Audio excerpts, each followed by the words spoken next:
Welcome back to this module, Data Level Parallelism Exploitation using SIMD Instruction Set Extension. I will now look at a case study, how the SIMD instructions can be used using SSE intrinsics.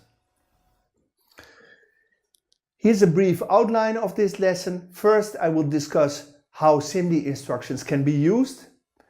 Then I will give an overview of Intel's streaming SIMD extension and an example, and finally I will conclude.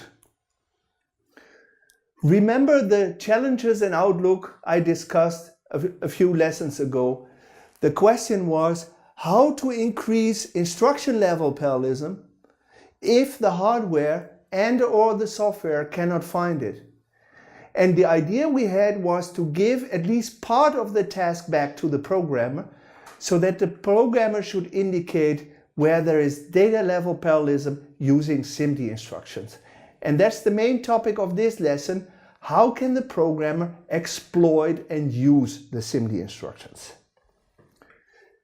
Basically, there are three approaches from extremely low level to high level. At the lowest level is the assembly level. Then the programmer, the developer, the application developer has to do everything. He has to factorize the loop. He has to discover which loops are vectorizable. He has to allocate the registers. He has to take care of a register allocation. And he or she, of course, also has to perform instruction scheduling. The next level is, and the next idea is, let the compiler do the tasks it is extremely good at. Unfortunately, there are many reasons why a compiler thinks it cannot parallelize or factorize a loop. Right? Because it cannot disambiguate different pointers. Do they point to the same memory area or not? Or there are many reasons actually. On the other hand, register allocation and instruction scheduling, at these tasks a compiler is very good at, much better actually than even expert human programmers. And the highest level is to say let the compiler do everything. This is actually a big research topic for auto-factorization compilers. Then the compiler has and to factorize and to allocate the register and the instruction scheduling. But as I said before, there are many reasons why a compiler needs to make a conservative assumption and cannot automatically factorize a loop and could use a little bit of help from the programmer there. This table here shows an overview of the SIMD extensions that have been added to the x86 instruction set architecture of Intel.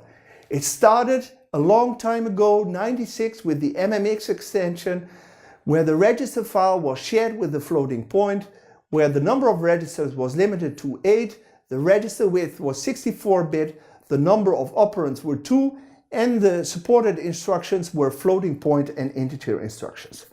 Then came all the SSE extensions and also AMD, which is a competitor of Intel, introduced its own SSE extension. And then Intel switched to advanced vector extensions, AVX and AVX2 very recently. There we have another register file, more registers, the other registers are kept for binary compatibility reasons, but also the register width has increased, and also Intel started supporting instructions with 3 operands. Let me now give a brief introduction to the intrinsics that you can use when using SSE instructions on Intel processors. For the first declaration here declares a 128-bit variable that will be mapped to one of the multimedia registers XMM. And furthermore, if you declare this data type, then the compiler will align it to a 16-byte boundary so that we can use aligned loads and stores, which are, since we know by the previous lesson, much faster than unaligned loads and stores. Then we have a load instruction illustrated here. We can use this. It looks like a function call, but it is actually translated to an SSE instruction, directly translated, which loads the 128-bit fixed point value or integer value from the address pointed to by P. And P must be 16-byte aligned. And it directly corresponds to a move double word, quad aligned instruction. Then we also have a load unsigned instruction, which load unaligned instruction, which generates directly a move quad word unaligned instruction. And here we have a move store instruction, which also generates one instruction and one instruction only, a move quad word aligned instruction.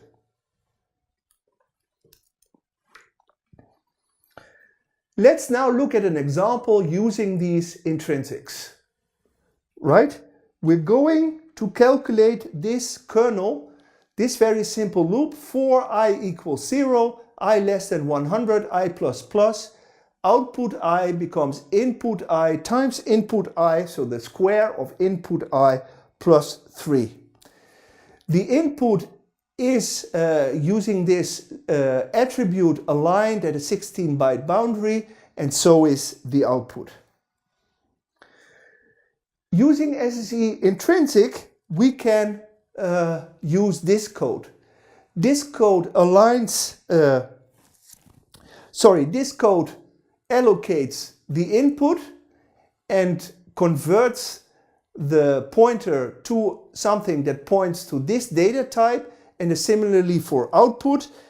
And we know that by default it aligns at a 16-byte boundary. We need this variable xmm0 as a temporary result, which is also aligned at a 16-byte boundary. And we use the constant value 0, add 3, which we translate, which we split into a vector consisting of the values 3, 3, 3, 3, and so on. Then we have a loop that loops 24 times. We load 4 times the input vector, invec. Then we square using the multiply low operation, all these 4 integers. And then we add in the third instruction the scalar 3 that we have splatted into a vector using the add32 instruction. And finally, we store back the result to memory using the store signed integer 128 instruction. Here's another example. Vector multiplication and add using 8-bit values. Again, here's the simple C source code. We have a loop that loops from 0 to 100, and output I becomes the square of input I plus 3, and this is clipped to the maximum value using a table, which is a conventional trick in software to avoid branches when clipping.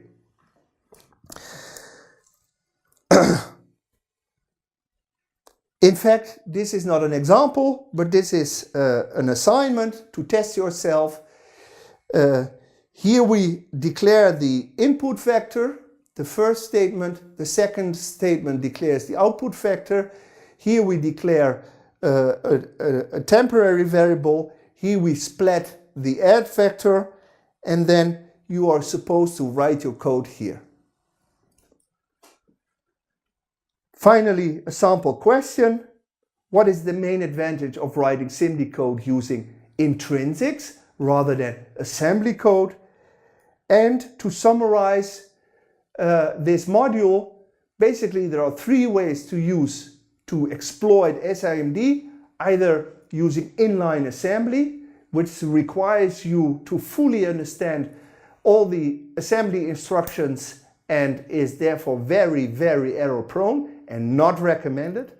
The second possibility is to use intrinsics, which allows you to factorize all the code you can think of, which is allowed to factorize, of course, but also because the compiler has to be very conservative, whereas the developer knows if certain variables, certain pointers point to the same variable, therefore knows that the loop is parallel and can be factorized.